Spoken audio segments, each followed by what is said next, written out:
গোৱালপাৰা জিলাৰ নিকটৱৰ্তী অঞ্চল বৰবালুপাৰা গাঁৱত বন্যহস্তীৰ ভয়াৱহ ৰূপ।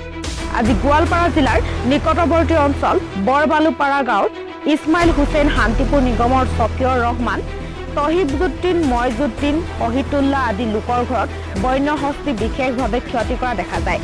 জানিব পৰা মতে প্ৰত্যেকজন ব্যক্তিৰ ৩০ৰ পৰা ৪০ মন ধান বছৰটো খাবলৈ গোটাই থোৱা ধানখিনি খোৱাৰ লগত ঘৰ দুৱাৰ আদি ক্ষতি সাধন কৰে।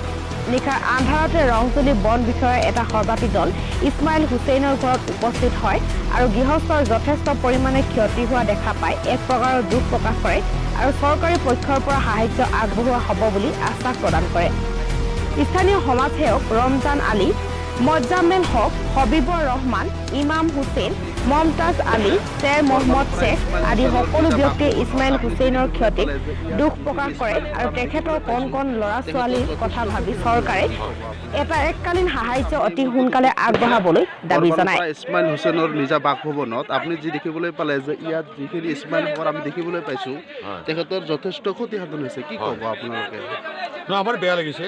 হয়, আমি বহুত দূৰৰ পৰা এনেকৈ মাটি হেমুৰৰ পৰা হেমুৰলৈকে আমি গোটেইখিনি খেতি দিছোঁ। হয়, জনবসতি অঞ্চল হয়, আহি যায় আৰু সিহঁতৰ এনেকুৱা এটা বস্তু দেখিছোঁ, সেইপিনেও দেখিছোঁ য'ত মানে ধান থাকে, হয়, সেই গন্ধই আহি সেইখিনি সময়তে আহে। আমি মানে বহুত ঘূৰি আহিব লগা হৈছে, বহুত টাইট। হয়, হয়, হয়, হয়নে নহয়? হয়, হয়। তেনেকৈ আমাৰ বেয়া লাগিছে। কেনেকুৱা ছাৰ, আপোনাৰ আইনৰ তদন্ত কি অব্যাহত আছে নেকি?